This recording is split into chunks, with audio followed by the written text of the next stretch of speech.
Alexa, drop that beat. Hello, welcome to another episode of the BritCaveBlitz. I am Smith, which is at Sky Daddy Smith on Instagram and Instagram only. With me, the massive Famalam Sam. I'm massive now, am I? Yeah, you're massive. I'm such a big guy. Yeah, in the earlobes. Only the earlobes. Everything else is, Everything. Apart from, Apart from. I was going to say everything is average, but, I've seen your ass. Yeah. I was catfished by it, so it is big. I know that. Yeah, we're going into week 1. The season's finally back. We're back. Excited. It does feel like a long time, but we're coming back. Yeah, I mean, I'd probably say since we started recording this, I've been trying to get a proper fix of watching football. So, anything football related, I've been watching, the SEC thing on Netflix. I even started watching, the Untold Stories ones again. I've started watching some college ball this season because it's they started earlier than I need it. It's like a drug addiction. Oh, and follow the podcast at BritCaveBlitz on all socials. Yeah. I'm really excited. I can't wait. Weirdly enough, I feel for me, it's going to be one of those. It's I think we might not just be stuck with our usual suspects this year. Yes. I think we might have some shake-ups. Then again, you never know. You could just be back to the usual ways and we see the teams that usually do bad. But a lot of people have a lot of hopes for teams that have been doing bad to actually do well this year. So they have to take the wins off someone, don't they? Yeah, someone has to win it. Yeah. How was the season this season? Well, someone had to win. I mean, actually, that kind of feels like everybody's mentality last Super Bowl, wasn't it? Yeah, especially You excited for the Super Bowl? Well, someone has to win. Someone has to win it, I guess. Also, someone has to lose, and that's the bit I'm enjoying the most. We're going to pick up where we left off when the season last ended, and we're going to start off with some wonderful news. Obviously, we did all our preseason stuff, and that was a lot of fun. But now it's back to the regular old schedule. Yeah. So I would also like to clarify, in quotations, news. Usually, we're going to record this a lot closer to the time. This one recording, we're a bit more advanced, so that news might not be news anymore by the time this is released. No, not yet. You'd be like, that happened so long ago. Yeah. This is the wrong season. Yeah, but let's get into the news. We'll go back in time to the earliest bit of news, and that is the Patriots releasing veteran safety Jabril Peppers. I feel like it was coming. Obviously, you probably don't know much about it, or it probably doesn't matter to you as much, but I think Vrabel was very open in the idea that he doesn't fit the defensive scheme, and yeah, I think it's probably about the right time to move on. So it is just him as a play style type thing. It was nothing to do with personal stuff.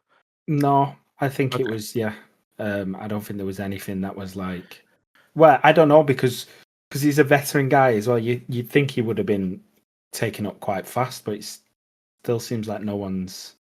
As of right now is gone in for him. So maybe he was hoping he would get picked up. Yeah, I saw that he got caught or dropped or released, whatever it's specifically called. And I do know that, obviously fantasy-wise, he was one of the few people I knew that you could, put as a DB and a linebacker.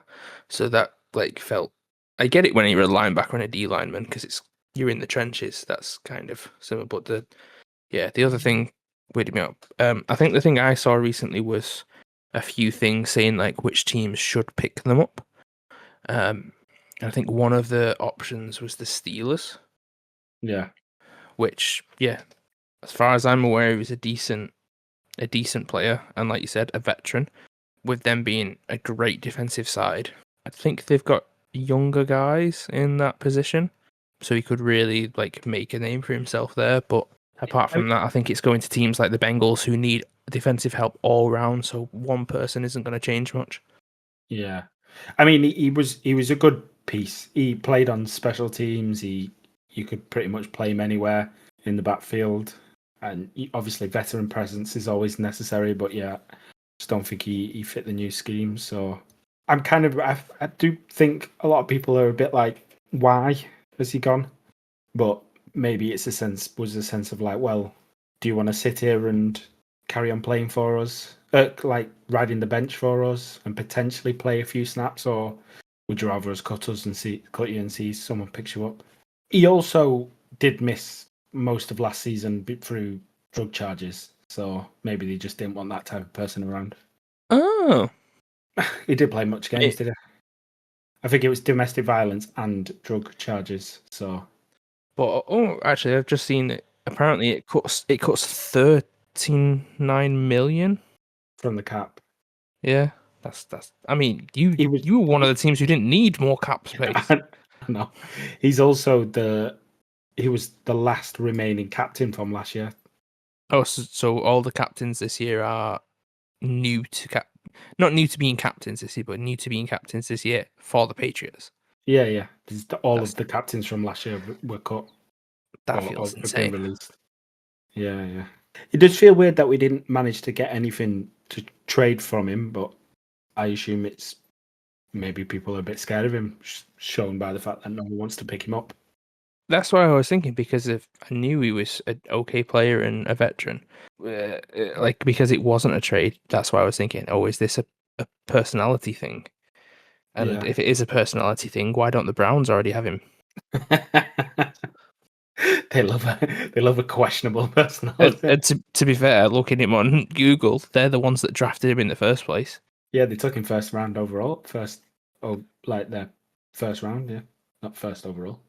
But when they were a decent team and would make it into the playoffs. I can't say, like, out of all the releases, this is the most surprising. It's not something that I was like, oh yeah, he's on the squad. Of course he's going to get cut. Yeah, I'm not overly surprised by it either, but I could have seen him making the squad as well. But yeah, it is what it is. We can move on to now wide receivers. Adam Thielen joining the Vikings, and then Hunter Renfrow filling his space. Obviously, Thielen, it's a return, isn't it? Back to his old stomping ground. I don't know if you saw the video of his child reacting to the news of them going back to Minnesota. Oh yeah, shouting, we're going home. Yeah, which I thought was really sweet. Because he's Minnesota born and bred, isn't he? Like, I think he played in Minnesota college, like born in Minnesota, played at college in Minnesota, then went to the Vikings, 2 years to Carolina, and then now he's back in the Vikings again. Yeah, he's a big deal for them. Yeah, and I think a lot of their team are excited for him coming back. I saw, I've seen clips of Jettis already hitting him up on the phone and everything, and like I said to you on the other podcast, I think because of their situation with QB, I feel like he's proved that he's extremely, rookie QB friendly with Bryce Young, and them having, even though this is his second year, McCarthy's first proper year in the league, it's going to help out quite a lot. Oh yeah, he's a good serviceable guy. He's not, obviously he was great once upon a time. He's a veteran now, but a lot of other wide receivers he's worked with have always spoke about how good he was for them. So he's one of them. If he was your only like standout receiver, I don't know how well you'd do, but because he's back up to someone like Jettis, it opens him up a lot. And then obviously Hunter Renfrow, as you were saying, he took a year off and has now gone to the Panthers. Was he in the year off training with the Panthers, did you say? Yeah, so as far as I'm aware, he had some like medical stuff, went away from the league, and then he was either gonna just start his own business in something if he didn't feel fit enough, and then he just decided to come back and try out, and he ended up being, picked up by the Panthers for their pre-season and everything. So he signed up on April 2025, had a decent training camp, and then he was released on August the 26th, but then re-signed a few days later. So he had a year off. He was released to March 13th from the Raiders, and that was medical reasons.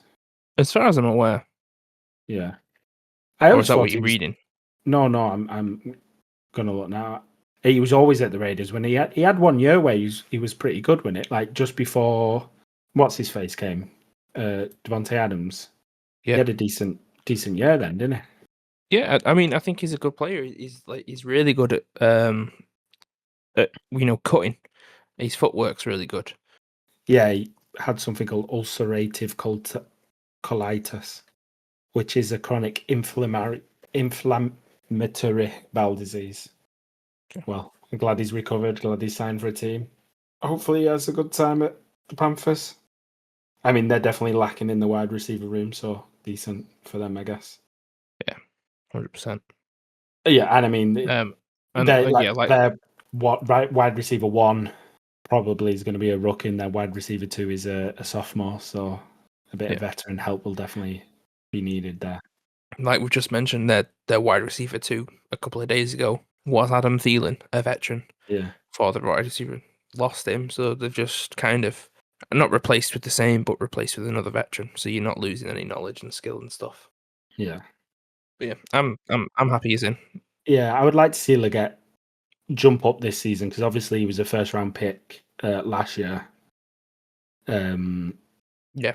For the Panthers, so it'd be great to see him do well. And I mean, he's got a great personality, and he's very easy to like. But I feel he's definitely gonna have McMillan pushed above him. Yeah, unfortunately, I feel like that happened with a couple of like players from last year's draft. That personality-wise, it was one of them. The second they're on camera, they were like social and viral sensation type things, and anything you watch, you're like, how can you not like this guy? How can you not root for them? Yeah. But then in the actual season, they didn't do too well. No, like Keon Coleman a little bit. Yeah, that's who I was thinking of, especially like when he wasn't looking at the ball and Josh Allen threw a ball right into the back of his head. Which is fantastic. Yeah. And the final bit of news, probably the biggest / smallest bit of news, is cornerback Deron Bland signed a 4-year, $92 million contract extension with the Cowboys. Baffling. I mean, I get what Greg said. Like, it feels like he's just trying to cement some defense after the trade with Parsons, but yeah, it was that amount of money going to him was just like, is this why you couldn't pay Mika because you were overpaying somebody else?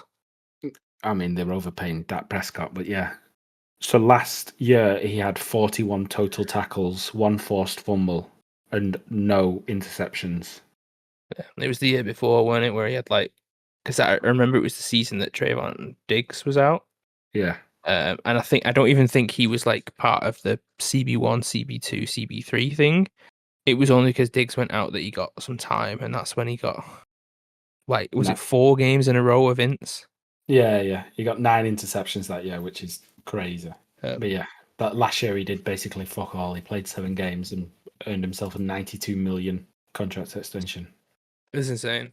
I watched something today, and they were on about if Jerry Jones had signed the players at market or like even above market value when he should have signed them, like 2 years before whatever happened when it got signed, he would have saved over the course of Dak Prescott, CeeDee Lamb, and Micah Parsons. He would have had all 3 and saved $99 million. If he just signed them all last year. If he signed them a year or 2 before he ended up signing them, or, for example, trading them away, I think if he would have signed Micah Parsons a year ago, I think that was like a saving of $36 million because of where that positional group was at the time. CeeDee Lamb was about like a saving of $10 million, and then Dak was a saving of like $40 million and something. It was ridiculous. I mean, they way overpaid for Dak anyway. It's like $60 million a year or something. Sorry, not Micah. I mean Michael Parsons. Oh yeah, sorry, Michael Parsons. Yeah. Yeah, but we're not talking about the person who's actually been signed, because there's not much to say about it. I think we both agree it's absolutely baffling. All I can think is that they're just trying to extend out cap space or something. Like, I mean, he's still on a rookie deal, isn't he? Or was, anyway. So, yeah. Yeah, was, definitely. Yeah. I don't see why you would pay a man like that much money, but maybe. I don't. And honestly, I mean, good for him. Fucking oh yeah, 100, yeah. well, good for him. Like he's getting Wait, paid, and hopefully he proves us wrong. But do you know from a what? Cowboys point of view, crazy. With the amount of production he's done and the amount of money he's got, I think his agent might be the same agent as Kirk Cousins. Kirk Cousins has the greatest Yeah, he has agent the of all greatest time. agent of all time. The amount of money he's made for the amount of production he's had is insane. He's earned more money in the league than Tom Brady ever did. I know Tom Brady took less money to like make his team better, but that seems insane to me. The literal person who is called the GOAT of the sport earned less money than somebody who's playing at the same time as. So Kirk Cousins has earned 200 and he will by the end of his contract with the Falcons he would have earned 411 million total. 411. Insane. I want to look up who's like the highest earner ever. Like it's one of them to say, oh yeah, that's because they're getting paid more now and the cap's bigger and stuff like that. Yeah, I understand. Like the most recent TJ Watt signing, I know his brother commented saying that was like my entire NFL earnings in one contract. Yeah. I understand that type of thing, but like they were in the league together. Yeah. So he is the third highest ever earner, just behind Tom Brady. He's 10 million shy of Tom Brady. Who is? Kirk Cousins. Cousins? Yeah. I thought he overtook him. No, Is that it's about... just in NFL contracts? Yeah. I guess, Brady actually hits his fucking bonuses all the time. Yeah. So he's 10 million behind him. So he'll have it he'll pass him by the end of the year. Aaron Rodgers is far and away the most. And like you said, they get paid a lot more now, but like Dak Prescott is 7th and he's only played for 9 years. He's earned 40 million less than Tom Brady, and Tom Brady played for 14 years more. Just to put that in perspective. It's like here, Jared Goff has earned nearly as much as Ben Roethlisberger, and he's played half his career. Absolutely nuts. Yeah, no, it's insane. I mean, back to like it being the Cowboys thing as well. Obviously, if you watch that Cowboys thing on Netflix, the cowboy and the gambler and his Cowboys or whatever the fuck it's called, there's a scene in that this reminded me of, and I only thought today of where they got Deion Sanders, and he's like sorting out a deal with him, and he's telling the story of how he did the deal of like a record deal, and he was the highest paid non-QB right behind their QB type thing, and he came out and his son was like, okay, so I think we can do this with the deal and that will save us this money and stuff like that, and Jerry Jones was like, no, I've already done it, and his son was like, we could have saved so much money. And that's all that reminded me of like Jones is clearly just like, yeah, I'm right. And then when somebody else gives him facts, he'll be like, it's too fucking late now. Have you seen the clips of everybody screaming, I love you, Jerry, while he's on the sideline? No. It's people screaming, we love you, but then the Philly fans are like, we all love you in Philly. And he's just smiling, and you can tell, like, inside he's like, fucking, I want to, like, pull a gun on these guys or something. I want to pull a gun. So that rounds up our news.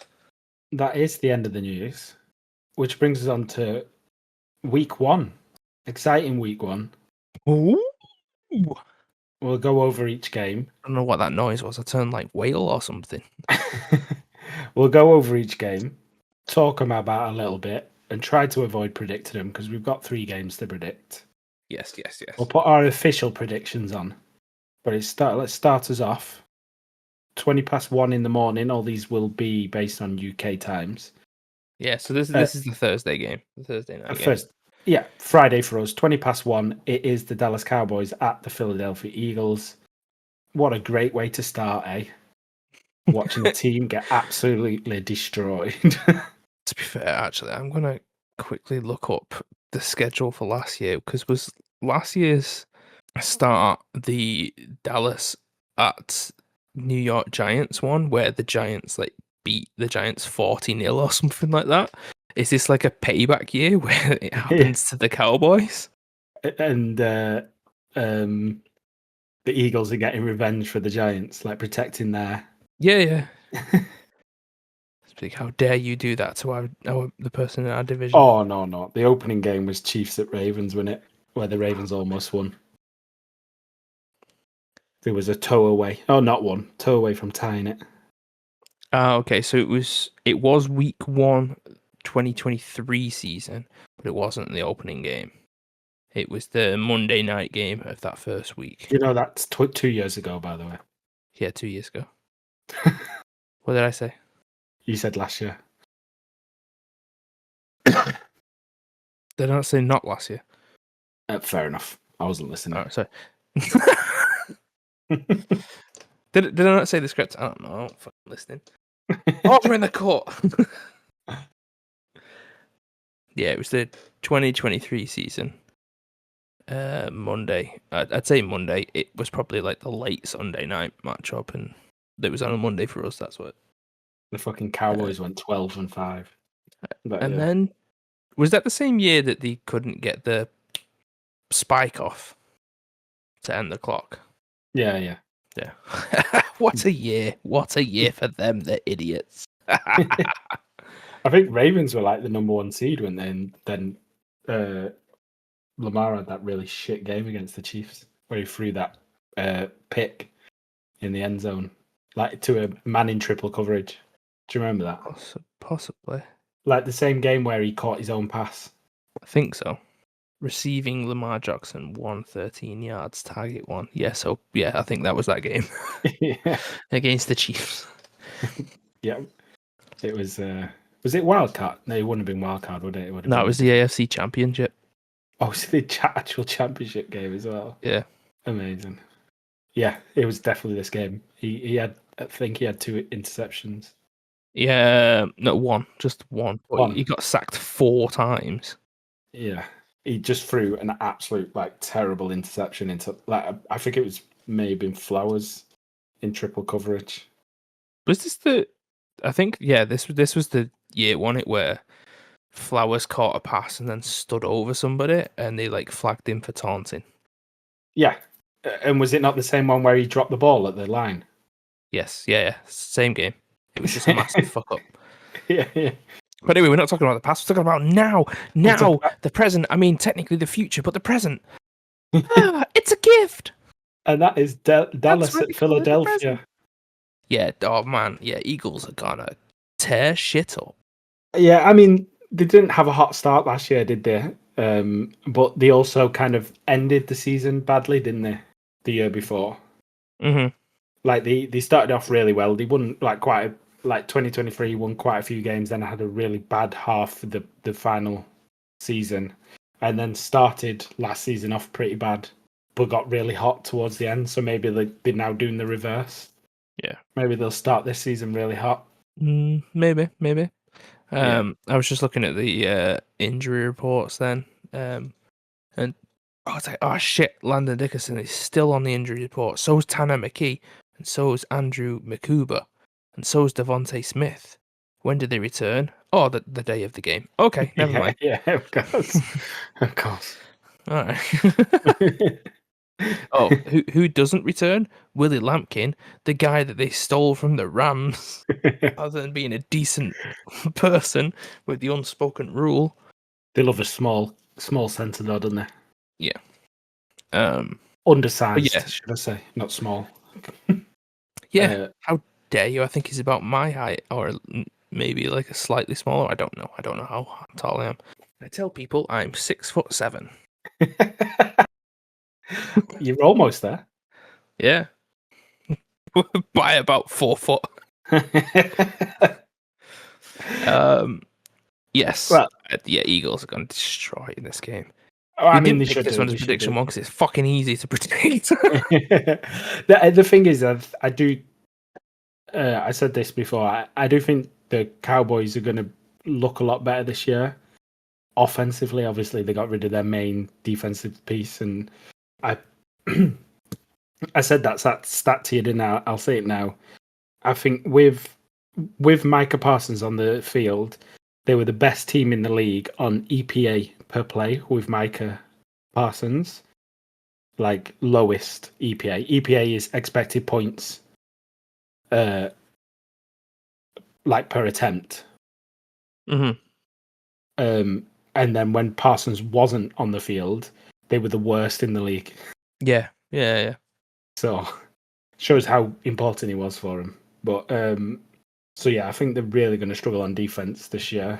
I think they'll definitely be better offensively, and obviously Dak was injured last year after coming off what was a fantastic, like a really good year for him the year before.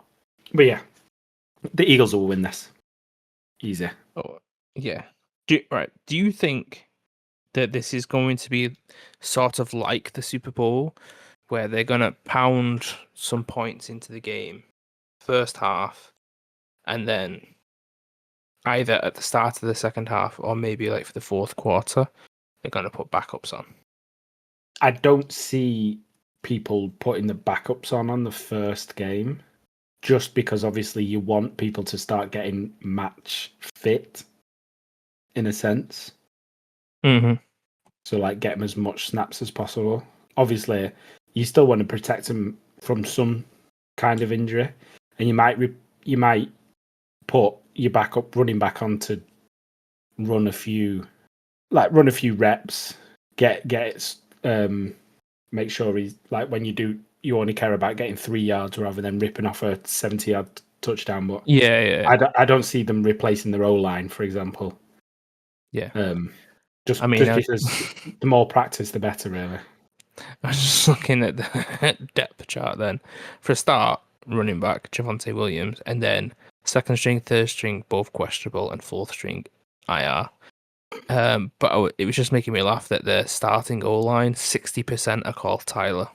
Oh, what, for the Cowboys? Yeah, it's Yeah. always been a joke. Tyler Guyton, Tyler Smith, Tyler Booker. Yeah. They love a Tyler. And then there's a Terrence Smith at right tackle. Go on, you got a T already. Just change it to Tyler, dude. Come on. Yeah. Get with the program.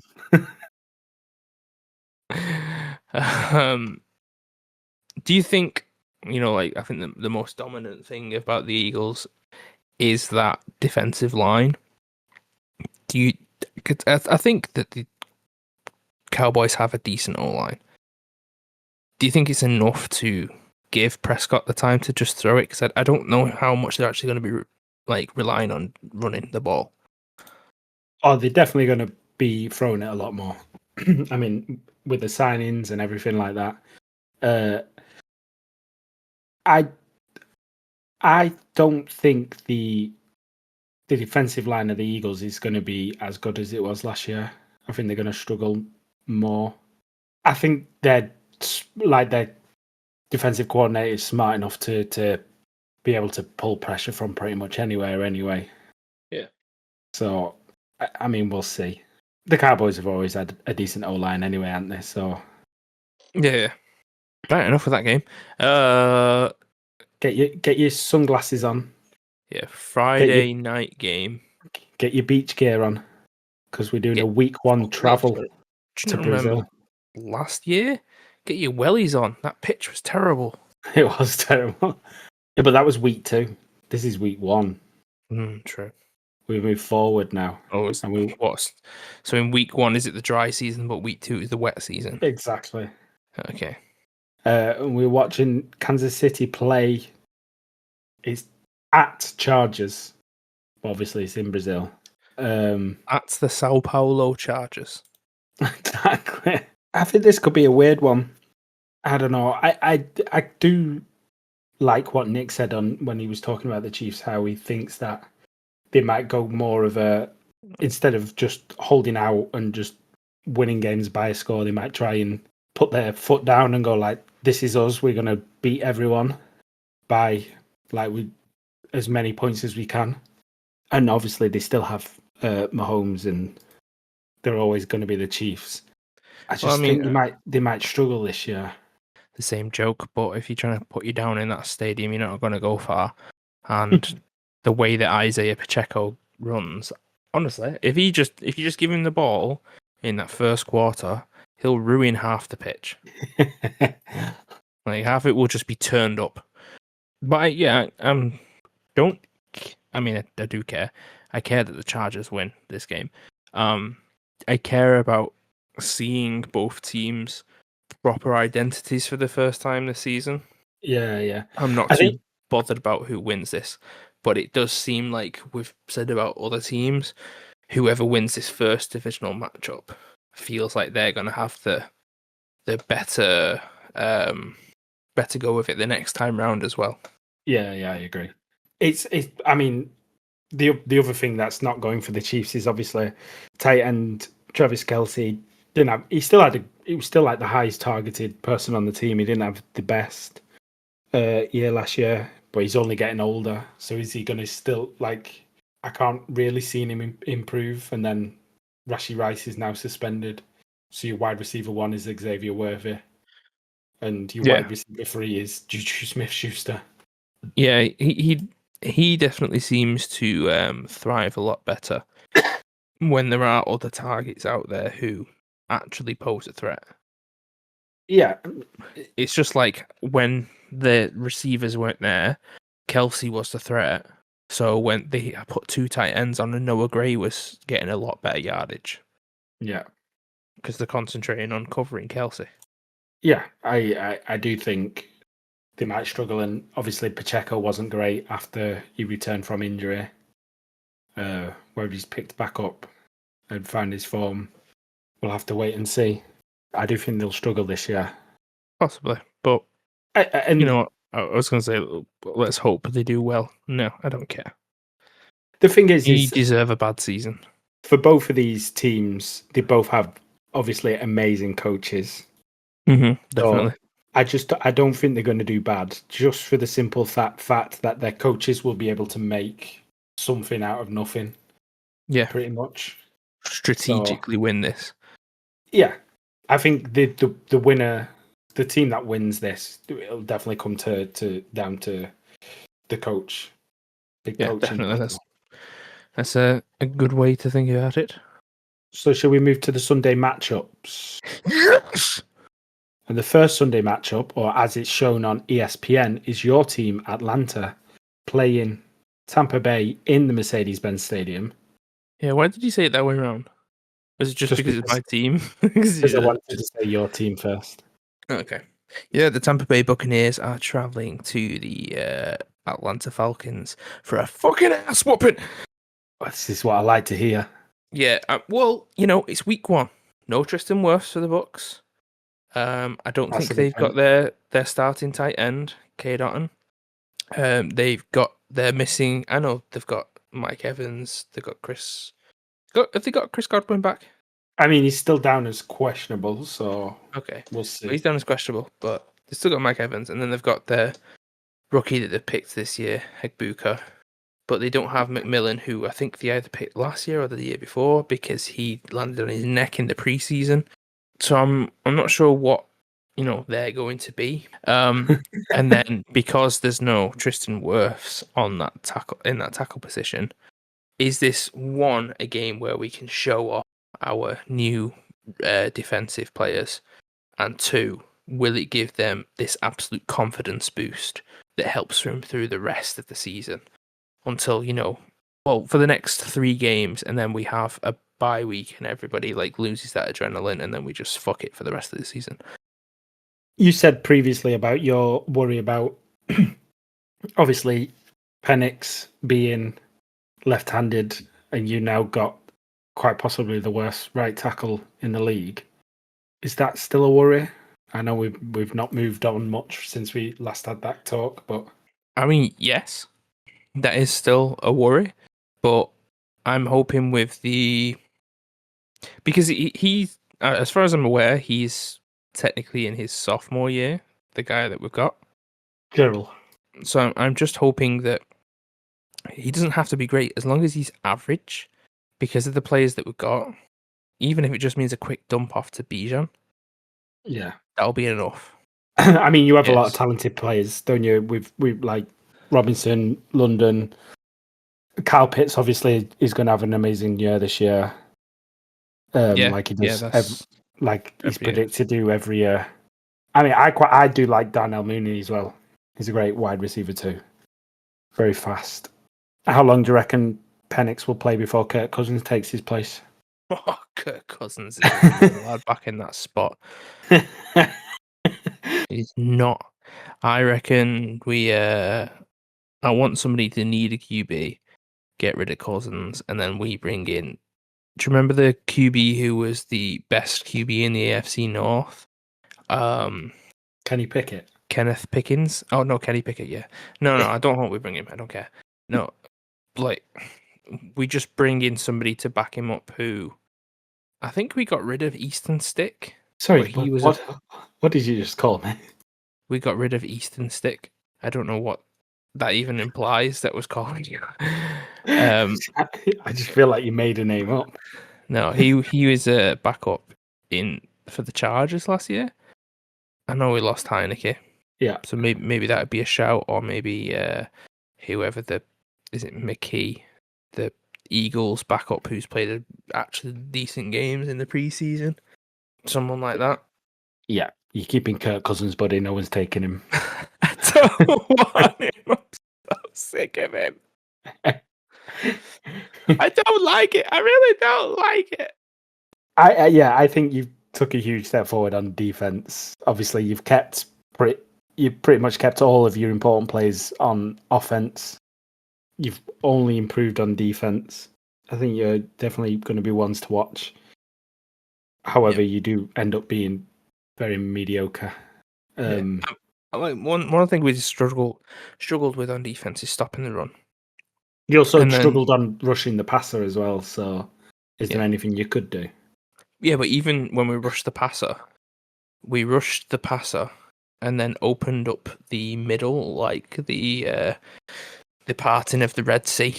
I still remember that from Geno Smith. Like we circled him like a pincer movement, but then didn't have a linebacker move down to like close the hole. So he just went, there's a first down. Let's go. So yeah. But I was just saying, like, we got rid of or let him go, Grady Jarrett, who was our veteran on that line. So now can these other people, fill that in? Can they fill Grady Jarrett? I mean, at the moment, Rook Arororo is the starting nose tackle, and he was a rookie last year. Yeah, maybe he's stepped up. We'll see. I mean, I was going to say that this could be a very early decider on who's going to win the division. But you beat them week 4 and still finish behind them. We beat them both games. So goes to show it means nothing. Yeah, it means fuck all. It'll be interesting though. We'll move on to the next game. And that is the Cincinnati Bengals playing at the Cleveland Browns. I guess this is good for the Browns in a sense that at least they get to play the shittest defense in the league. Yeah. To start off the season. I can't wait for like the halftime noise just being a load of people chanting "Bring out Sanders." Yeah, I know. They're gonna make Joe Flacco look really good. That's at least going to extend his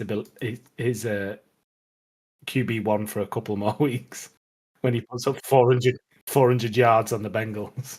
Yeah, I think this is going to be a good game for Flacco, like numbers wise, and I'm thinking a 2-touchdown game for Njoku. I mean, Flacco likes targeting him. Yeah, historically, the Bengals have always started off slow. Oh yeah, 100%. Under Joe Burrow, which was their reasoning for like Burrow and that starting in the preseason games, weren't it? Yeah, they wanted to start off slow earlier than they usually start off slow. So by the time they start the actual season, they've already done the slow bit. I don't think they've ever won. I don't think they've ever gone into week 4 2-1 or better. I think they've always gone into week 4 with a losing record, and they lost to us in the first week of last year, and we were a 4-13 team. So hopefully they can get a bit better this year. That offense is obviously very electric. So if they get it off from the start, I can still see the Bengals winning this game. I don't see, as good as the Browns' defense is, their offense being able to make up the difference. Mhm. Is this like the unstoppable force playing against the movable object, and the immovable, like playing against the immovable object, and then the movable object playing against the stoppable force? It's like the league best offense against the league best defense, and then when on the other side of the field, it's the league's worst against the league's worst. Yeah, I think it's like one of those, those toys that you get for kids, or when you get when you're a kid, that's like a big tube, and when you turn it one way, it just slides down and make a weird like noise. Yeah. And then you turn it. It's just that over and over. It's I know definitely it's going not to a be interesting. prediction, but obviously, like you said, do you think because the Bengals defense is so shit, the Browns are going to win this because they can actually put up points, whereas the Browns defense might actually really minimize how much the Bengals could put up? I don't think the Browns' offense are capable of putting up that many points. Obviously, they're against the Bengals, so it's going to be a bit easier for them to put up points. The main thing is going to be the defense shutting down Burrow for them to win this game. I can't see the Browns putting up more than 20 points. Okay. So if they can hold Joe to less than 3 touchdowns, they should be fine. Which they're more than capable of. Definitely. Let's talk Moving about on. the least interesting game of the week, and that's the Dolphins versus the Colts. Ooh, let's see. There might be I competition for that least interesting. Okay. Let's. Are you talking about the Panthers at the Jags? Yeah, I mean, yeah, that's one of the games I was like, Are you talking about the Raiders at the Patriots? no, not that one. There was one below it. Cardinals at the Saints. Yeah. Yeah, but And that's it. But that covers those 5 games. What we're moving on to. yeah, I mean, well, we'll get to the Cardinals at the Saints one, but Yeah. not much to say here. No. I don't Okay. see the Miami offense being as good as it once was. Tyreek Hill is obviously, in my mind, he's going to drop off a cliff anyway. Colts have chose the tank for Archie Manning, it seems, by putting Daniel Jones as QB1, even though Archie Manning looked shocking. Ohio State, the national state champions. Yeah. Um. He looked really bad, but yeah, Yeah. I don't Like have much to say to this game. It could be the 6-0. most exciting part of this is to see a non-concussed Tua. Yeah, coming out in a juggernaut helmet. Yeah, but like you say, Hill is he's going to go off a cliff. They've got a Devon, real problem here. Is like Jalen Waddle, I think is quite a good receiver, but they never, really good. as long as Tyreek Hill is there, they're never going to be able to move him into wide receiver 1. And I don't think Tyreek Hill. I think Tyreek Hill would be better as the wide receiver 2 now. Possibly. I think also as well because of like how much he's been like slandering the team. Exactly. They do have a sort of like, we don't connect with you on a personal level thing anymore. And then the running back room injuries. I think A-Chain. I always forget how to fucking say his name. He's still like questionable with like an ankle or a calf thing. Defense isn't great. I guess that they got Micah Parsons from the Steelers. Not Micah Parsons. That was fucking. Definitely did get Parsons. Minka Fitzpatrick. Yeah, you know who I meant. Let's Michael hope Parsons. Jalen Phillips is a great defensive player. But he has to remain healthy for an entire season and be good. O-line, I don't think it's great, but one thing that Nick did say in our O-line draft is because of how fast Tua gets the ball out, sometimes it doesn't really matter how great they are. And then the Colts. I'm not excited, but I'm kind of interested to see what Daniel Jones could do behind a okay to decent O-line. Yeah, sorry, I was dealing with a spider. There's a giant spider in my room, so I was just throwing him out my window. Is it But so giant that they could be considered the size of a man? they're so giant that they could probably make it into the Giants' O-line. Oh, and then have the number retired. 8. Yeah. Really? 8. No, but I agree. Obviously, Daniel Jones very very poor for the Giants. Yeah. And I was going to say, so, with a decent running back to hand it off to. But that's the Giants' opinion on Saquon Barkley, not mine. Yeah. But like I said, it'll be interesting to see if a different team can help him. Maybe it'll be like I don't know what I was going to say. But maybe this will just prove that he's perpetual backup for the rest of his life. But when the other QB you're competing against is just an athletic freak who can't aim for shit, you've got a chance. I mean, got a chance. Yeah. Who played 1 year of college or whatever it was. I think like through college, he played 16 games in total. Something stupid like that. Can't predict a winner, can't predict a loser. Don't care. Las Vegas Raiders at the New England Patriots. Do you think Genty is going to run through your defense? No, but this is definitely the battle of the rebuild here, isn't it? I think these two teams are the teams that people have as possible sneaky playoff teams. I also think it's like the battle of a head coach cementing themselves. Obviously, like Pete Carroll going to the Raiders, and then Vrabel going from the Titans to the Patriots. Yeah, I agree. I said this before, and I think it was Mitch who agreed with me. It's like Genty's great, and I think he's going to have a very good season, but his expectations are so high that he's probably always going to fall short of what everyone expects him to. Yeah. The problem is the Raiders' O-line isn't amazing, and they don't have the best like wide receiver room to also help take the pressure off. In that sense, like obviously, only having Brock Bowers isn't enough for you. Yeah, well, obviously Brock Bowers is great, but they've got Jacoby Myers and Amari Cooper, like basically rejects as their wide receiver room. Unfortunately, I said it was Jacoby Myers before. It wasn't. It was Amari Cooper who's got back. That's who it was. Ah, right. So it's. Oh no, they got Jack Beck. Oh yeah, they got preseason. Yeah, Jack Beck, obviously, but he's not down as starting, is he, at the minute? No, I think it's like 4th string. Yeah. Even with Jack Beck, hopefully he'll be good for him. Typically, a wide receiver does well when there's also a threat of being able to pass the ball, or with a dual threat quarterback. Oh, he's not even fucking 4th. He's 5th. I want to believe in Patriots, and we've done really well on like picking up people on defense, and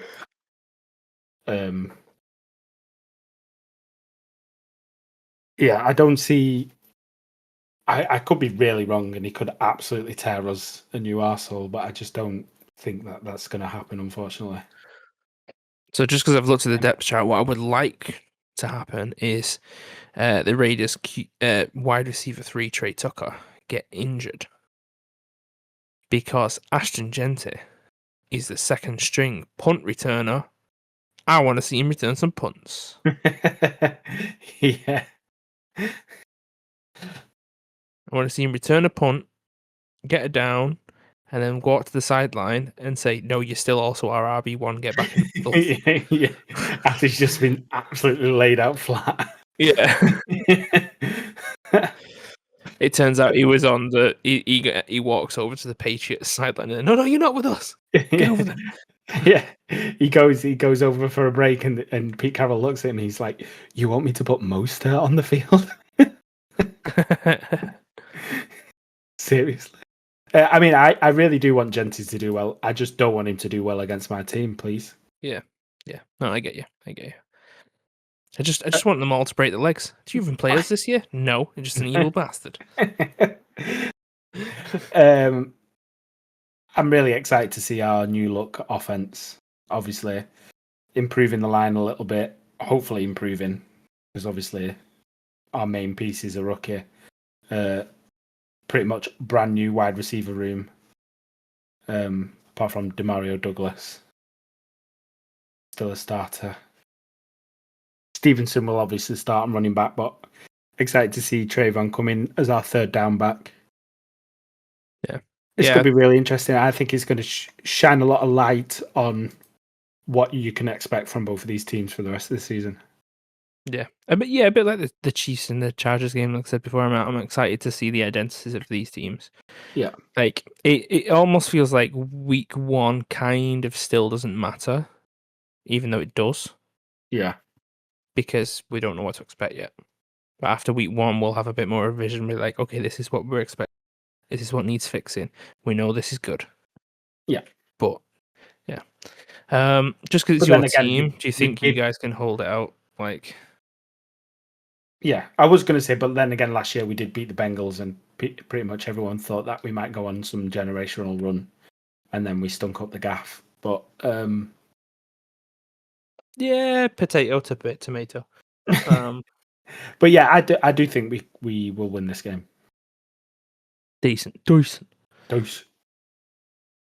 can one of the was actually those two back to back, aren't they? Some of the few non-divisional games. Yeah, in week one. So we've got another non-divisional one. Cardinals at the Saints. The less said about this game, the better, I reckon. Yeah. It's going to be a generational hate watch for you, I guess. Hoping the Cardinals absolutely batter the Saints. Oh, the Saints have fuck all. Something that made me laugh the other day, where somebody basically like collated, you know, like when they do the thing of like, oh, this is the teams leading Russia or whatever, and then it has all the teams and then the name next to it, and it said the face of the franchise. Everybody had a face of the franchise apart from the Saints. It just said not applicable. That's so good. They couldn't even wheel out Taysom Hill. I thought you'd put Kamara, but yeah, no. Maybe he didn't want to do it. Yeah, probably not. He'd probably punch somebody and get arrested. Yeah, through speaking to Nathan in the preseason, I did think, you know what, I'm gonna try and focus a bit more on like learning about the Cardinals and stuff. And then you realize also you give less of a shit. Yes, I don't care. I don't. No, I'm never gonna see him in the championship game. Who gives a fuck? Obviously, Nathan really does back his boys and thinks they're going to do well. I just don't see it. Yeah, they just haven't improved enough for me to be all of a sudden like basically for them to be better on offense. They're kind of hoping that people who were mediocre last year suddenly become good. Kyler Murray's now been in the game long enough. Like, we can't keep saying this year he's going to get better. Like, yeah. How long's he been playing? Like, is this his 6th year? I don't know. Let me look up his COD account. Yeah, 2019. So he's going into his 7th year. This is one of the teams where I still can't clearly tell whether are you rebuilding for something or are you just like this? Obviously, they were hoping Marvin Harrison Jr. was going to be good, and they kind of blamed the fact that Kyler Murray wasn't targeting him. But yeah, but then Kyler Murray said that's not my job to throw the ball to him. It's literally, yeah. Whether or not that's completely true, or maybe he wasn't as open as he thought he was, I don't know. I didn't watch enough of their. It was either that or like, you know, they've got the helmet things. Like they probably called out a play where Harrison's like, "Yeah, I'm open." I'm like, "Okay, but you were my 4th read, and I was already scrambling out the pocket because it broke down." Yeah. I don't rate James Conner too highly. as a running back. I like him. I just know he's injury prone. Yeah, I mean, I like him. He's a very reliable running back. Like, you know, he's going to pick you up some yards. He's not overly explosive. Yeah. But he's decent. He's decent at receiving. I think with him being at the age he is, and then not a decline, but you know, age slows you down and everything, and the hits slow him down. Hopefully, like Nathan had said, they do adopt more of a two-back system with him and Trey Benson, just to take the load off a bit. Yeah, I mean, hopefully Trey Benson kind of steps up a little bit. But yeah, I mean, I don't want to say this team is poor by any means, but I think for them to get good, like I said, they're kind of expecting mediocre people to all of a sudden become great. Yeah. Which doesn't happen too often, unfortunately. No. So yeah. Meh. Load of fun. Pittsburgh Steelers at the New York Jets. If only there was a way to get defenses on the pitch at the same time as each other, this would be a good game. Yeah. Can we just do the defense fight each other for the ball? Like, yeah. 11 people either side, the ball drops in the middle, and they just fight for it. Just like a rugby match, essentially.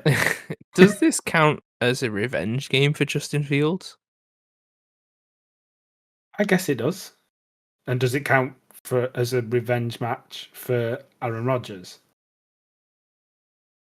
Oh yeah, I fucking forgot about that. Yeah, they swapped quarterbacks. Yeah, they did. We'll take the old one who can't run this time, but can pass. Okay, we'll take the young one who can run but can't pass this time. We'll see how that works out for us. I'm unsure how this is gonna go. I don't see, and obviously I'm a big Jets hater. I don't see the Jets being any good this year. See, I have faith in their defense every year. I feel like I have faith this year because of the new head coach, but no, I mean, don't get me wrong. They do have a good defense. But they never have an offense that can back them up. And if you can't do it with Devontae Adams, Garrett Wilson, and Aaron Rodgers, you're not going to do it with Fields, Garrett Wilson, and Josh Reynolds, are you? Let's be honest. Breece Hall is scamming a living. The fact that he's still named RB1 is beyond me. See, I think he's a good running back, but I have saw, obviously, because it's new GM and whatever, and new head coach and everything, that he has said this year he's more determined. Well, I mean, I think they can all spout all the shit they want, can't they, to try and stay on the team. That he was basically just like, this is my year to be like absolutely explosive and show them what I'm worth, because they didn't pick me, they didn't draft me, I'm not their guy. So if I don't live up to what I need to live up to, I'm gone. There's only one Jets player that's on their team that's gone over 1,000 rushing yards, and that's Justin Fields. Oh, well, let's see who wants to trade. Just so you know. My issue is they're going to struggle with, like, Breece Hall's production's going to go down. He wasn't really a touchdown back anyway, but his production's going to go down with Justin Fields. I do think Allen will probably end up taking his job by the end of the year. Obviously, they said he's had a good preseason. I don't know much about that, but again, Braylon Allen. Yeah. Did I say Brandon? I mean, I just heard you say Allen. I think both of their production is going to be a lot lower with Justin Fields, especially in the red zone area. Yeah, I mean, yeah. Hopefully, the threat for a defense that'll confuse them is that they have both running backs on at the same time. That the defense is like, oh my god, there's 3 possible runners now. There's no way they're going to pass it, but there's 3. Just form a wall. Yeah, basically, and every play is a jet sweep. some form of jet sweep, whether it's a Yeah. fake or not. Garrett Wilson's just running across the field. Do you reckon the Jets call it like a giant sweep or something instead? They just call it a sweep. Yeah. um, It's a clean Yeah. sweep. What's one of those? I'll be interested to see. I mean, when he was at the Steelers and before that, I mean, we both said that we would like to see Justin Fields Yeah. do well. Ever since he's been at the Bears, I've been like, I want to see him go to a good team and succeed. And then he went to the Steelers, and now he's at the Jets. He's still not on a good team. No, When will he get on a good team?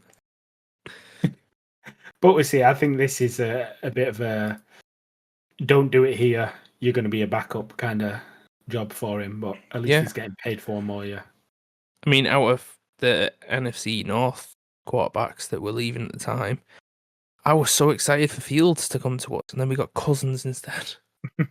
Yeah. Wilson's a good target for him. And that's about it, I think. Yeah, I'm trying to think. I can't even remember who they've got at tight end now. It's Mason Taylor, isn't it? Oh, the rookie. Yeah. Yeah, so no idea how good he's going to be. Yeah, Lazard is decent, but I don't think questionable. Yeah, and his last decent season was at the Packers, wasn't it? Because he's been at the Jets for a couple of seasons. Yeah, I think he's had like 3 good plays whilst he's been at the Jets, because Rodgers was like, get all my old Packers buddies here with me. They can die and grow old with me. But yeah. No. And then So right, this is a prediction game. It is a prediction game. As we discussed before, because we were like, this is so shit how we're gonna pick. Who do you want? Who should go first? I'll let you choose first. Who do you think is going to win this game? I'm just going to go with the Steelers, because the Steelers find ways to win. It might be fucking boring as hell, but they'll find a way to win. Yeah, I mean, I was going to go the Steelers. I can't even go fun and pick the Jets because I really just don't want to pick the Jets. It's as simple as that. We did a lot of talking about the Jets and what they've done, and not much talking about the Steelers. I do think, obviously, the Steelers have an unbelievable defense. We say this every year. They're absolute game wreckers. Whether or not Aaron Rodgers will be good, I don't know. It's run to big DK Metcalf and Pat Frymouth. I feel like he's only going to throw to Metcalf, though. Have you not seen the clips in like when they're in training camp and stuff? Yeah. Frymouth is on like a post or a corner or something like that, and then 2 full minutes later into the route, Metcalf runs like a small drag or a slant, and he still goes for Metcalf. It's like, yes, you gained 2 yards. You could have gained 40, but you threw wide to open. Metcalf. Yeah. But their defense is so good. Yeah, I think 100%. The Jets' offense is really going to struggle. Not a great opening game for them. Nope. Do they even allow porn like that on TV? It'd be so violent. I like how you call it porn. Oh, sorry. Art. Body art. Wait, no, that's something different. Should we move on? Yes, let's move on. Let's go to the New York Giants at the Washington Commanders. Yes, back to divisional games, rival games. New York Giants at the Washington Commanders. Let's go, Washington. Just Russell Wilson, Asian quarterback. Malik Neighbors is great. He's going to probably make Russell Wilson look a bit better if you can keep throwing the ball to him. The Giants have improved on defense. Their defense is always great, but the Commanders are just better, aren't they? Yeah, 100%. The one thing that this game is for me is proving probably not even proving. Actually, no, yeah, proving that the O-line is good. Yeah. because as far as we're aware, they'll be going up against Abdul Carter, Dexter Lawrence, Brian Burns, and I don't think he's done good, but with those other people drawing attention away, Thibodeau, Yes. can the Commanders O-line, stand up against that and let I was going to say Jaden Daniels do his thing. Will Abdul Carter get many snaps? Do you think? Let's have a look. I only say it because he'll be playing behind Brian Burns anyway, won't he? Hmm. Yeah, I guess They it's just basically how play the same position. depends how they line up, doesn't it? Yeah. To be fair, they might just they might play no cornerbacks and all linebackers. Yeah, I mean Dexter Lawrence 1-1 is questionable at the moment, so they could just throw him in in the defensive tackle role and just see if he can just bulldoze his way through, use all that strength. Go for a 6 front if Dexter Lawrence 1-1 is available. Just a nose tackle, 2 edge rushers, and then 3 linebackers all on the line. Yeah, could do. Could be interesting. Try something new. But the Washington, fiction, is it? No. no, it's not. But the Commanders are only going to be better, aren't they? Obviously, Jaden Daniels in his sophomore. I said it before. I do think, unless somehow Jaden Daniels makes it to the championship game again, or even the Super Bowl, it's going to be considered a sophomore slump for him. Mm-hmm. But they kept the guy, Terry McLaurin, who was absolutely great for Jaden Daniels. Deebo Samuel's been looking really good. Zach Ertz is great. They obviously got Do you know rid of... what? I forgot about Deebo Samuel. Yeah, I mean, You want to wait? Don't fucking at me. I forgot. All right, I had a moment of weakness. he actually looks really good in preseason. Well, he's lost a lot of weight. It's not big Bo Samuel anymore. But yeah, running back room looks decent. Austin Eckler's obviously there. I don't really rate Austin Eckler, but I don't think it's too different than Brian Robinson. So Yeah. Yeah. Well, Obviously, my only thing is, I don't know, this sounds redundant and a bit stupid to say, but their defense has all got 1 year older, and they've not really brought in any younger players, because you've obviously got Frankie Louvu, who I think is coming up on 30, Bobby Wagner, who's coming up on 40. Is it Wise Jr. or something? One of their edge rushers. He's, I think, over 30. Like that, Von Miller still plays, or the fossil of Von Miller. So I do think they might struggle on defense. I'm talking about obviously players who play in the box, because I do think they brought in a couple of defensive backs. yeah, I think the experience and the knowledge will be there. It is the physical ability to stop things and act on those reads. Yeah. But maybe they're good enough to read it so fast that they can get there with their slow old brittle bones. The slow old brittle bones. Yeah. It definitely possibly the last year that they can keep all their players playing. I think, like I said, all their linebackers are 28 years old plus, which is not amazing, but they played well enough last year. I think they'll be able to topple the Giants.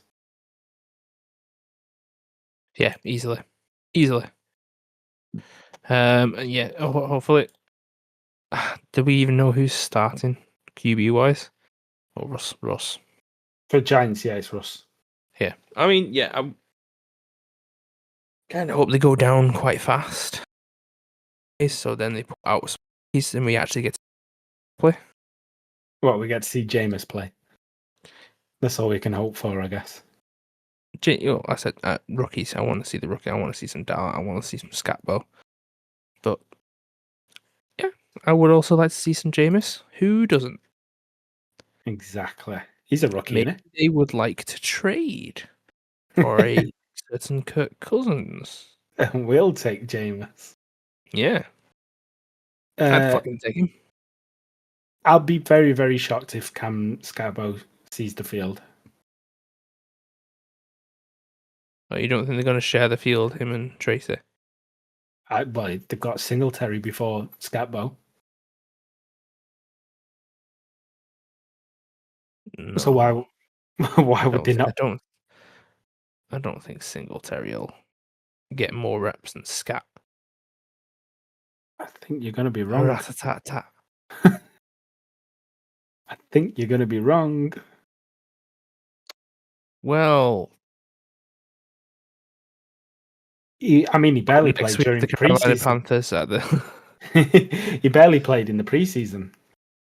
Yeah, that was due to some like lingering injury thing, and they didn't want to push him. Exactly. So why would he all of a sudden be like, yeah, we trust this guy we barely see play over two people who we have plenty of tape on? I don't know.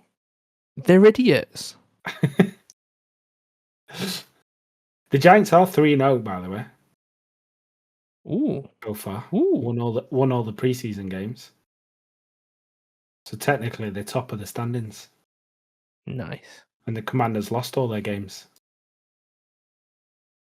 So does that change your view? No. No. I knew it was coming. Right, let's move on. Panthers at Jags. I love how you started that game off with not much to say. Panthers at Jags. Are we excited? If we're going to watch this game, who are you going to root for? The referees. I thought you'd say Panthers because to blow the whistle early and end all of everyone's suffering. That was holding. Just end it so we can go home. Grab his dick and twist it.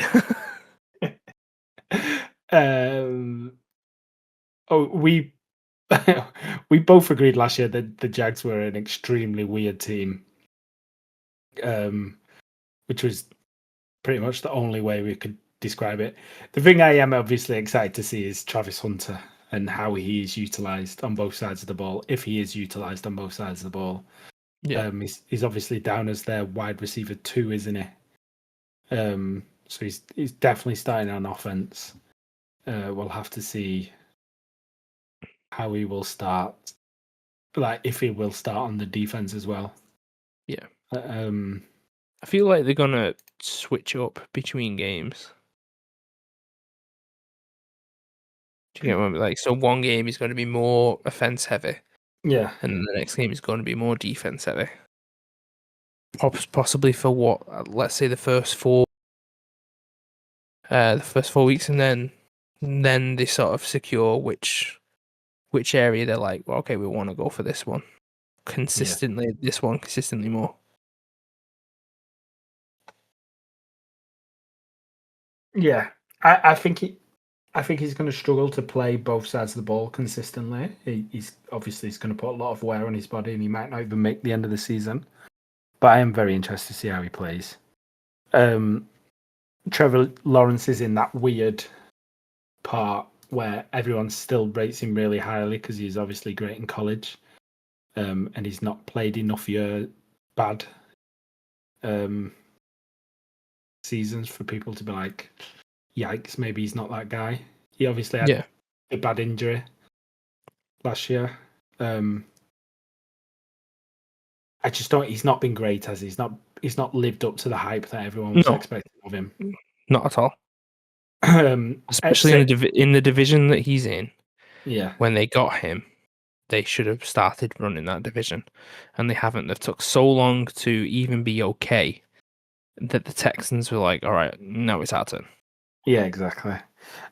Etienne obviously started off really well for the Jags. He looked like he was going to be their number one running back, at least for all of his rookie career. Then he had quite a poor season last year, didn't he? Yeah, yeah. It He was- ended up being like, what is it, Tank Bigsby, yeah, who basically had the season in his hands. yeah, and they put Travis Etienne back at number one running back, so we'll have to see. Didn't he also have quite a few fumbles towards the end of the year? Yes. Yeah. Yeah. So he was going the route. He was going the Stevenson route. Yeah, exactly. And then Panthers. I really want Bryce Young to be good.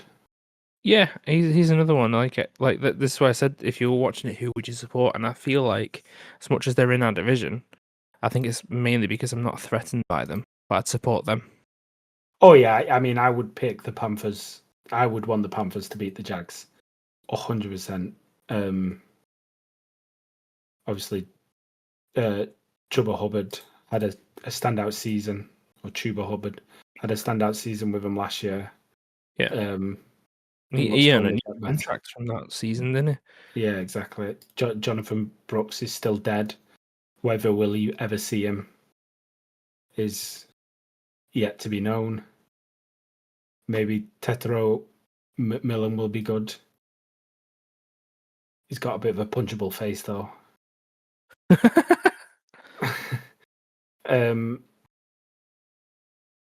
Yeah, I definitely would prefer the Panthers to win this. Yeah, I'll get you. Let's move on. That was the last of the early games. And now we're on to slightly later. And we've got the Tennessee Titans at the Denver Broncos. Broncos Nation, let's ride. Let's ride. Obviously, they had a really good year last year. Bo Nix went above all, played above all expectations. Their defense was amazing. Do you see Cam Ward playing well this year? From what I've seen in preseason, he might do okay. His receivers who can't catch, don't know. Exactly. He's got one target, and that's Calvin Ridley. The rest seem to struggle. I think I might have said it to Nick. I said he's got one target, Calvin Ridley, or 1.5 if you count Chigakonkwo. But that's about it, really, isn't it? Yeah, 100%. It's going to be a tough all year, I think, for Cam Ward. I mean, they've still got. It's going to be a learning curve. They've still got Tony Pollard, who is a very serviceable running back. So at least he can help take off some of the pressure. But yeah, they're going to struggle this year. I think Cam Ward's going to struggle, and maybe people will see past it and realize it's the team more than it is him. Hopefully. Yeah, and there's going to be a lot of pressure put on him by this Broncos team. It's going to be a very big welcome to the NFL moment, I think. Yeah. Again, the Broncos is a team that I don't feel like I have properly paid attention to. But last year I had a few more like things highlighted to me, and like it kind of opened my eyes to be like, yeah, this is, especially the defense, is great. And they're going to be this year and a couple years down the line a team to just watch and follow. Yeah. And stalk and break into the house at night and then stand over them while they're sleeping. And then continue to follow the next morning when they go to work. Even though they work from home. And you just stay in the attic, just looking through that floorboard. But you're always following them. And then when they say, "What's that creaking noise?" You just say, "Shh." Nobody. Yeah. It's the rats. Okay, now we're talking about rats and attics. We shall move on to the 49ers at the Seahawks. Another division excited to see game. the Seahawks. You have a soft spot for the Seahawks, don't you? I do. I think we have a personal friend who likes them. Or a personal acquaintance. I don't know how you put him. Who is a fan of them? He's a private acquaintance for me. Oh, I thought you were going to say investigator. What? No, there's a lot of individual players on that team who I like as players. Yeah, and that sort of forms my bias of okay, I like this team because they're on that team. yeah. Well, my thing is I really like them when they were playing the Broncos in the Super Bowl, and then I really hated them from then on outwards. So Why? even though we beat them, no, I didn't really hate them. I just really enjoyed the Patriots beating them. So Okay.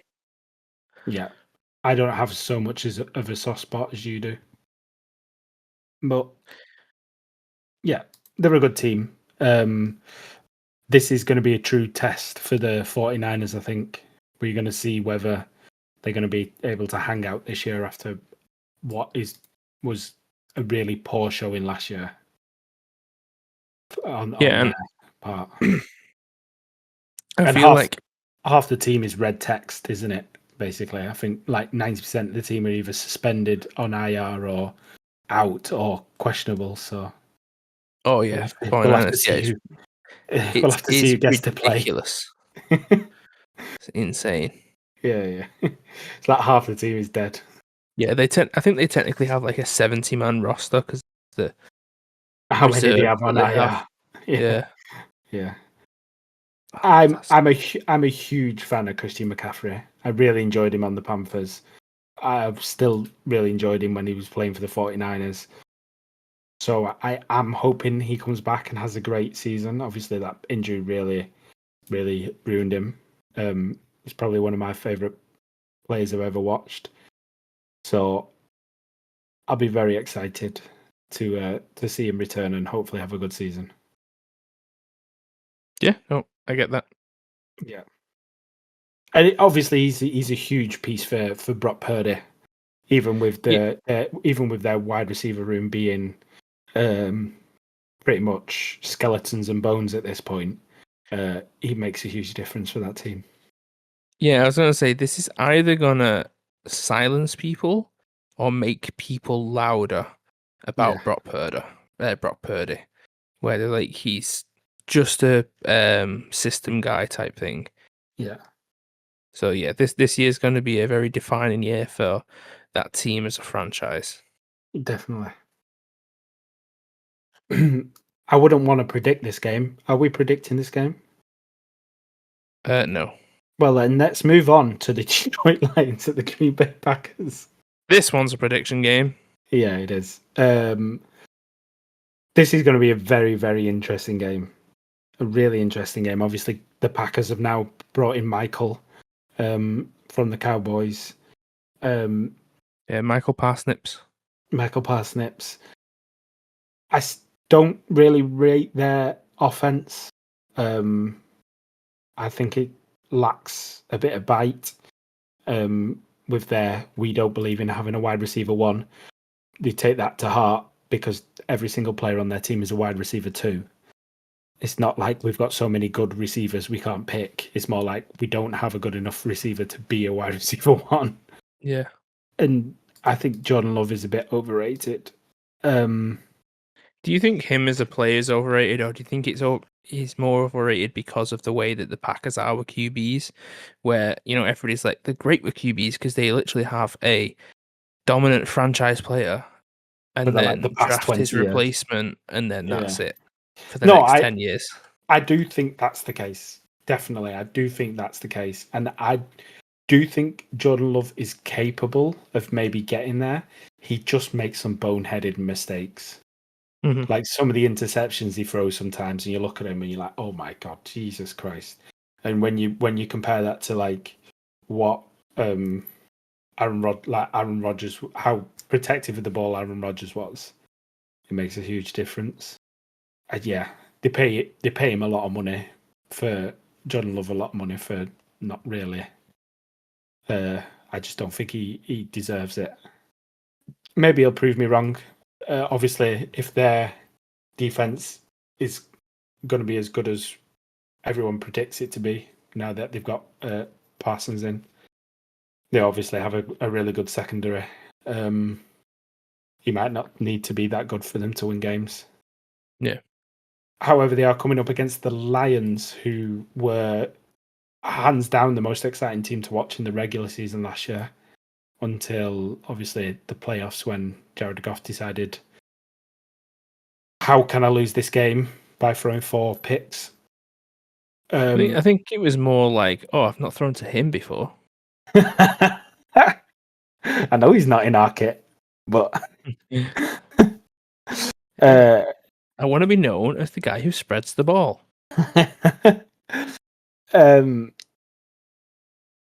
I think they've obviously, it's going to be a good one to watch because we're going to get to see pretty much how they are under a brand new coaching team. But they've got all of their defense back pretty much now, haven't they? Mm-hmm. Minus a few people. So if this team still stays healthy, I can still see them doing really, really well. Yeah, I think a lot of people do have great expectations for this Lions defense with how injured it was last year. And Yeah. like obviously we did the awards episode. The one of the awards we didn't do was the comeback player of the year, and then like I saw somebody's like the NFL or ESPN's early predictions, and their comeback player of the year was Aiden Hutchinson, and I went, that is a shout. That is a good shout. Yeah. Yeah, I think this is going to be a good test for both of the teams. It's going to give them a good idea on. Again, like you said, for the Kansas City game and the Patriots game, we're going to get a good idea of the identity just because of the new look defense on the Packers and the brand new coaches on the Lions. Yeah. It's going to be exciting to see if the Lions are still as aggressive, as exciting. Oh, 100% they're going to be as aggressive. I just don't think they're going to be as creative. Yeah, creative. Sorry, that's the word I was looking for. Predictions. I guess it's me to go first. Oh, yeah. You go first this time. I'm still going to back the Detroit Lions, I think, to win this game. Sorry, I'm not going for the content this year. I'm going for the win because I'm against you. Okay. This is our first year, just me and you against each other. That is a good point. I want a serious year, and then next year we can do content. So I'll also go with the Lions. You're just going to pick exactly the same as me, so you can't physically lose. I mean, no, it wasn't that thing. I when we first started talking about this, I just wrote my choice down. Right, fair enough. But then you were like, I don't want. Yeah, I didn't want to just forcibly be like, I'll change my decision to the Packers just for content.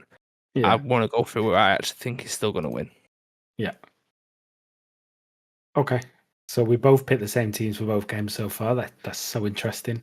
Yeah. I wonder. That's why I'm wondering if we're going to pick teams for the last one. Possibly. The next game is the Houston Texans at the Los Angeles Rams. What are your thoughts? The Rams D-line is a good test to see if Stroud will actually have an O-line this year. Yeah, that's a good point. And if he has an O-line this year, I think he'll have a good year again, like his first season. Yeah, definitely. I do think he's going to improve. I don't think the rookie season was like, like a one and done kind of thing. Oh yeah, he definitely struggled because of his lack of O-line, not because of his ability, and he proved that in the playoffs, really, didn't he? Because he got them to that. It was was it the champion AFC champion? Oh no, it was the Chiefs and the Bills in the championship round. But even when they played the Chiefs, he looked great, didn't he? They almost won that game. Yeah, and he almost won that game in actual time as well, not garbage time. Yeah, exactly. I think you're right there. I think it's going to be a good test to see if CJ Stroud is going to have a proper O-line. I don't think it matters too much because the Rams are going to walk their division anyway, just because of the quality that's in their division. Like I said at the start, because of how early we're doing this compared to like when we would usually talk about it and when it gets released and stuff, it's not close enough. So it's revealed about Stafford yet, whether he's still going to be out because of his back and stuff. Yeah, I mean, if Stafford doesn't play, Houston win this game easily. If Stafford plays, I think the Rams will probably take it. I don't like the Rams though. You don't like a lot of teams. I know I don't. And most of the teams that I don't like are teams that Patriots have played in the Super Bowl. So pretty much all teams. Oh, okay, right. Well, should I hate the Patriots then? Yeah, I mean you should, because you've only ever been to one Super Bowl. Yeah, that was the joke. So I only have the one choice. Yeah, exactly. You should hate the Patriots. Yes, I think the Falcons are the only team that I don't hate that we played in the Super Bowl. You bitch. Because it was such a great win for us. To be fair, I think the main reason for disliking these teams is like I don't necessarily hate the Falcons because you're pretty much the only Falcons. You are the only Falcons fan I know. But like when I was watching like the Rams game and we played the Rams and we beat them, what was it, 13-3 or 10-3 or whatever it was. I think it was 13-3. So many people were telling me that the Rams were going to destroy us. And it was so amazing when we satisfying. won. But I watched it with you, you remember?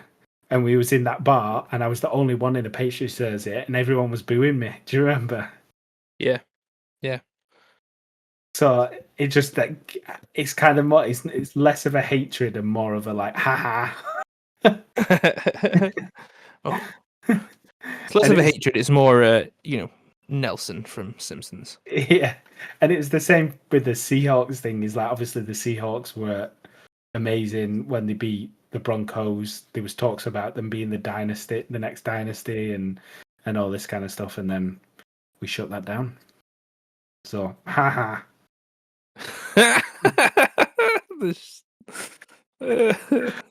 Yeah, and then the Eagles, but the Eagles beat us. So, so fuck the Eagles. Fuck them. Fuck the Eagles. But yeah, Eagles, Rams, Seahawks.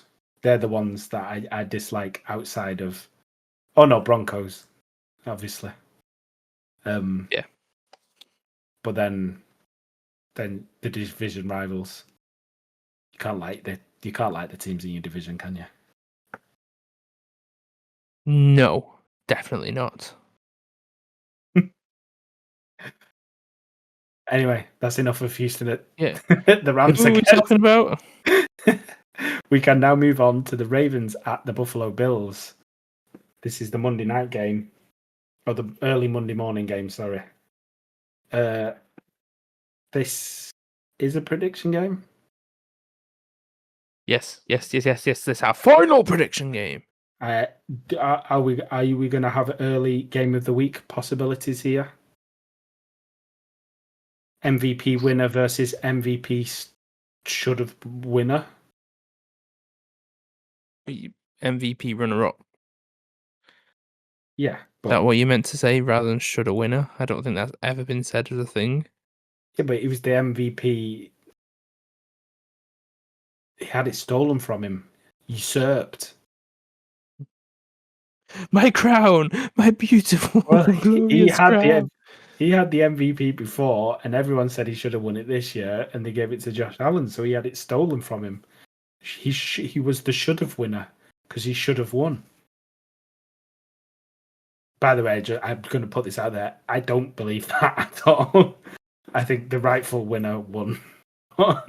The best part is I'm gonna leave that how it was and cut the bit where you're like, I don't think that. you genuinely just leave it in as me thinking Lamar Jackson should have won the MVP. Yeah. You just aggressively saying it should have been him. I think this is going to be game of the week. Yeah, look at even though we just talked about it, I had to give a quick re-look at the schedule. Yeah, this for opening week, it doesn't feel like. Yeah, it doesn't feel as exciting as this one game. Two high octane offenses from last year. I think both teams were the highest scoring teams in the AFC. So should be exciting. Did they play each other last year? Well, yeah. In the one before the championship game. Oh yeah. And one where Mark Andrews dropped it on a 2-pointer. They played each other pretty much at the beginning of the season, and the Ravens won 35-10. Wow. And Derrick Henry went for 199 yards. Jesus. Man's a beast. It's more beast than man. More beast than man. Yeah. This was when, because the Ravens struggled, didn't they, at the beginning? Didn't they lose to the Raiders and the Chiefs in like the first 4 games? My brain is trying to scan for that memory. They went into the game against the Bills at 1-2. I think beating the Bills put them at 2-2, and the Bills had won their first 3 games, so they went to 3-1. Oh, nice. Do you want? I guess it would be me to predict this, but do you want to give some opinions on this game? No, you it was me, you. Now it would be me going first. All right, but do you want to give some opinions on the game? Let me know how you feel about it. I feel like the wide receiver rooms for both teams are quite lacking. Yeah. Defense is decent, but I wouldn't say that they are outstanding at everything or one thing in particular. Like, this isn't a team where I'm like, if you throw the ball, it's like a 30% chance of getting through because the defense is that good in the backfield. Yeah. It's nothing like that. It is literally just there's Josh Allen versus Lamar Jackson, but Lamar Jackson also has Derrick Henry to back him up. Yeah. Who does Josh Allen have to back him up? I know James Cook has just signed, but he's not that. He's not Derrick Henry. Yeah, he's not Derrick Henry. He's not the bowling ball through a bunch of pins, but he's also not the elusive, super fast can get away from you type of running back. Yeah. But both of those, he's a good running back. Both of those type of running backs are Josh Allen, aren't they? True. Yeah. True, yeah. I wouldn't put it down to if Derrick Henry and Josh Allen were on the field at the same time. If somebody took a picture, Josh Allen would be smiling as he gets stiff-armed by Derrick Henry. Yeah. I do think that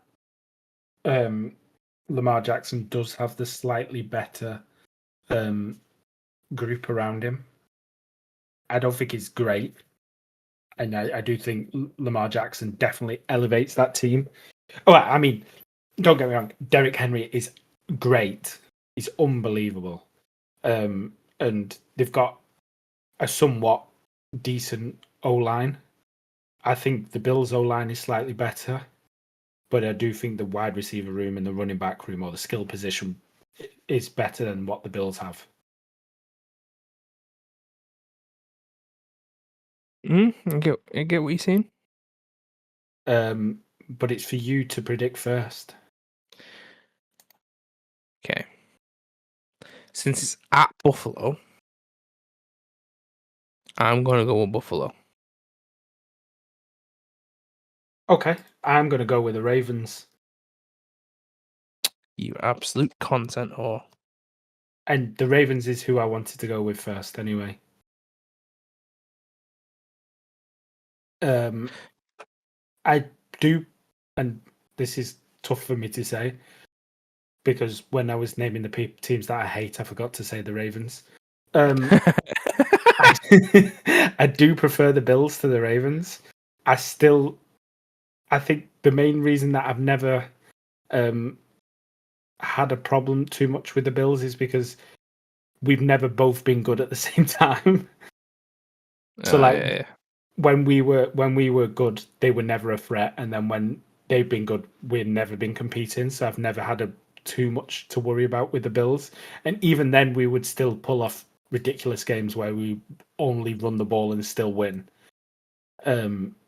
against them. I do slightly prefer the Bills. I do like Josh Allen.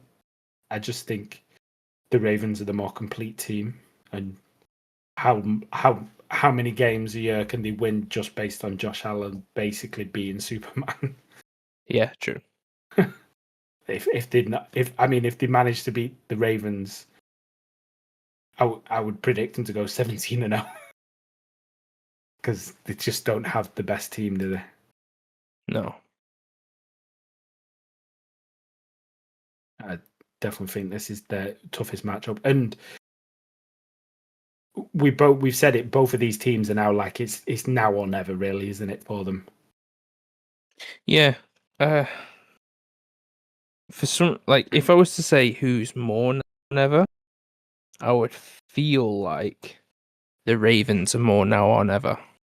I agree with you there. I don't know why. Just yeah. I'm the reason I say it, and obviously the Bills have been slightly more successful in the playoffs. Neither of them ever made it to the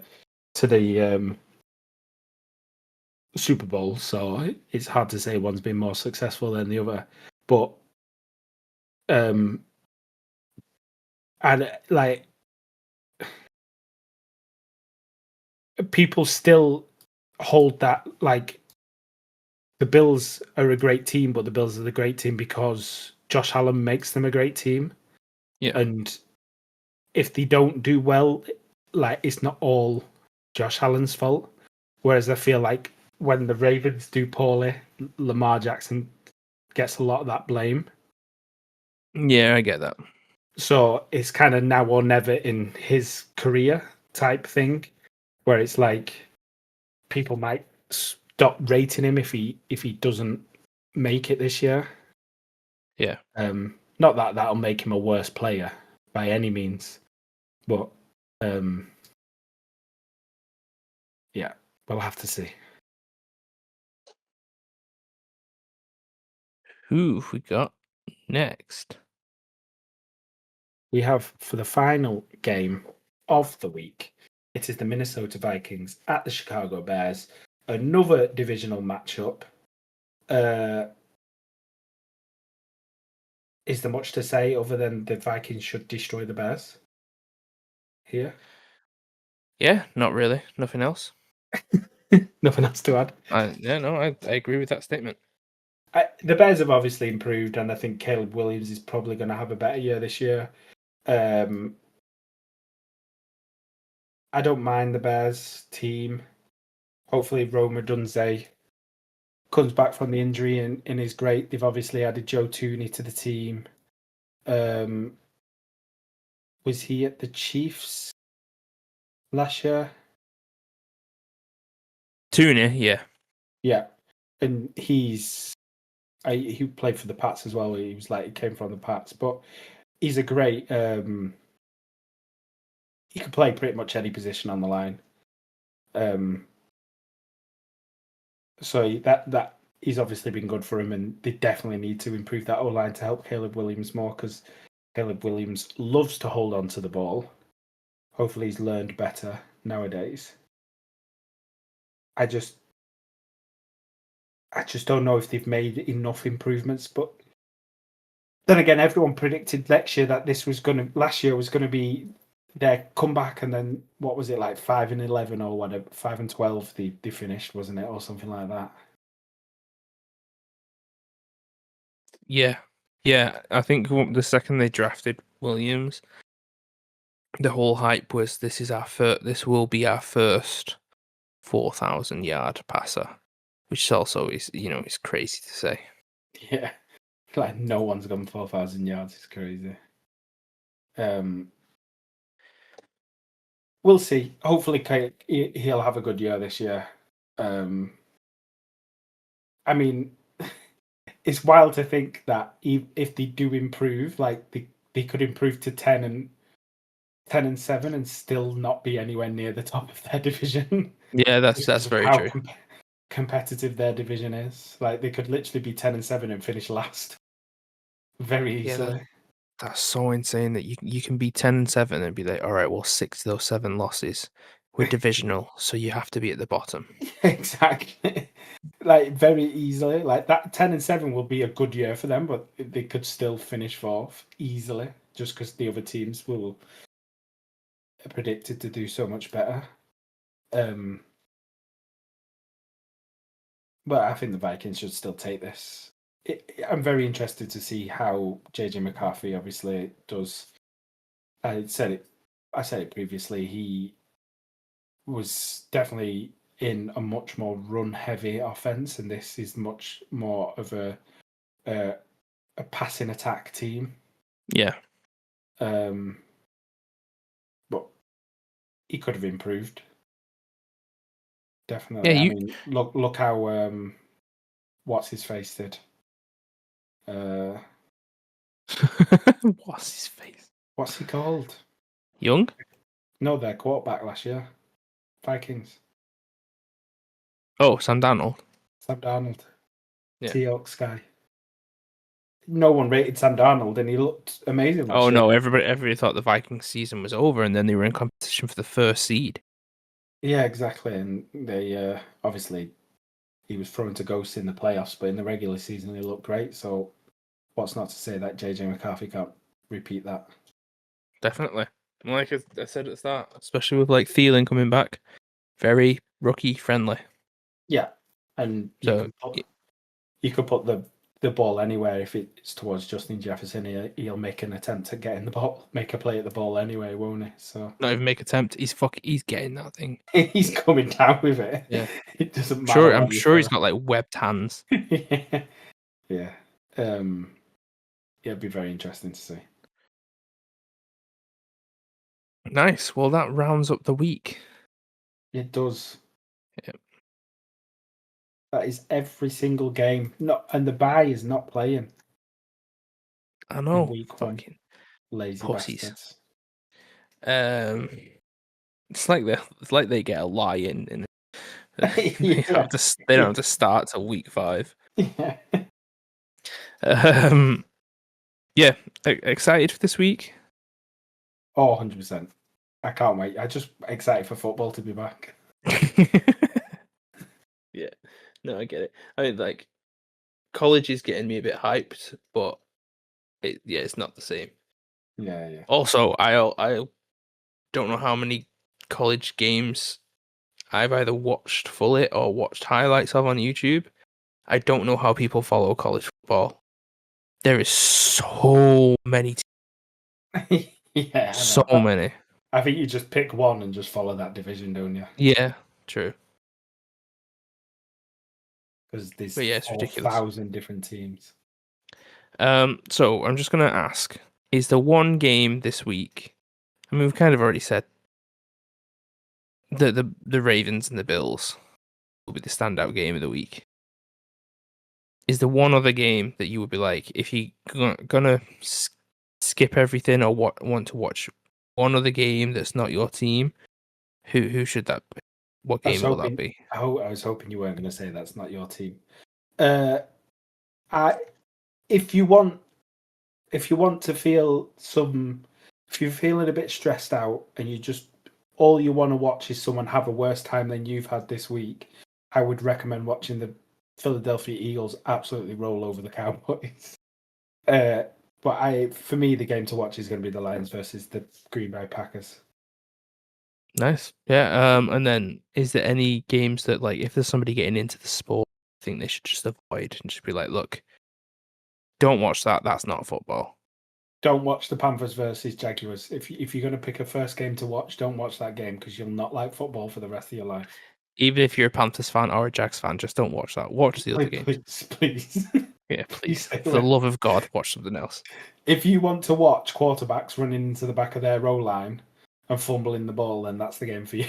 Just imagine somebody else like sat home like, fuck yeah, that's football to me. It's football to me. Yeah. I think that's the game to avoid. The Baltimore and Buffalo Bills, I think, is going to be the game of the week. Other game to watch is Detroit at Green Bay. Yeah, nice. What about you? Or would you pretty much say the same as me? My other game.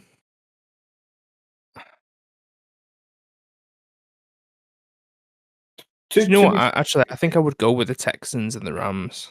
That's because I think they're both good and young teams, player-wise. I was going to say, to be fair, the Falcons and the Buccaneers always put on a show. You can always expect a good game there. So, yeah, definitely that game. And then, yeah, my one to avoid, I would probably go Dolphins and Colts. To be fair, you're probably right there. Like, at least the Carolina and Jacksonville Jaguars one, you might have a laugh because it'll be weird. The Dolphins and the Colts game is going to be boring. Yeah, originally I was going to say Steelers and Jets, but I was like, all right, that is going to be shit points-wise, but even if you watch that, you're going to learn how good defenses are. Yeah. So, yeah, Dolphins and Colts is the bad pick for me. Yeah, good point.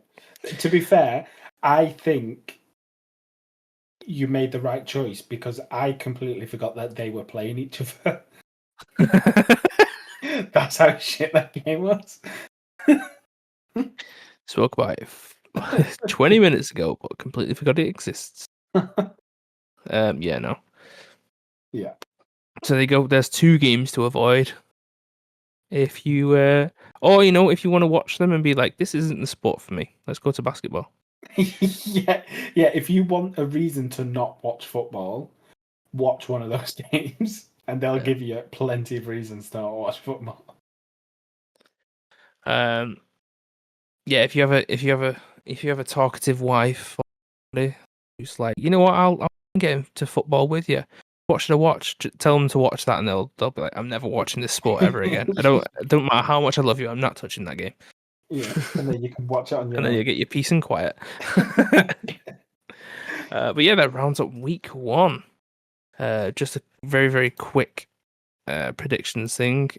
We predicted 3 games, or the winners of 3 games for week 1. We had the Steelers at the Jets, the Lions at the Packers, Ravens at the Bills.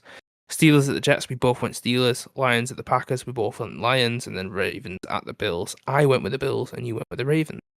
Yes. So somebody will win the week. Hopefully. It will be me. Imagine if the Bills and the Ravens is the only game that gets a draw. So neither of us win. It's going to happen, isn't it? Yeah. Yeah, thank you very much for listening. What did you do last? Oh yeah, to follow the podcast at BritCaveBlitz on all social medias. I was Smith at Skydaddy Smith on Instagram and Instagram only. Joining me was Sam at No Socials. At No Socials. And then what was your sign off last time? I said what? Thingy said. Robert Kraft. Today we are all patriots. And then you said, "Oh no, you hit the second tower." No, yeah. BritCaveBlitz.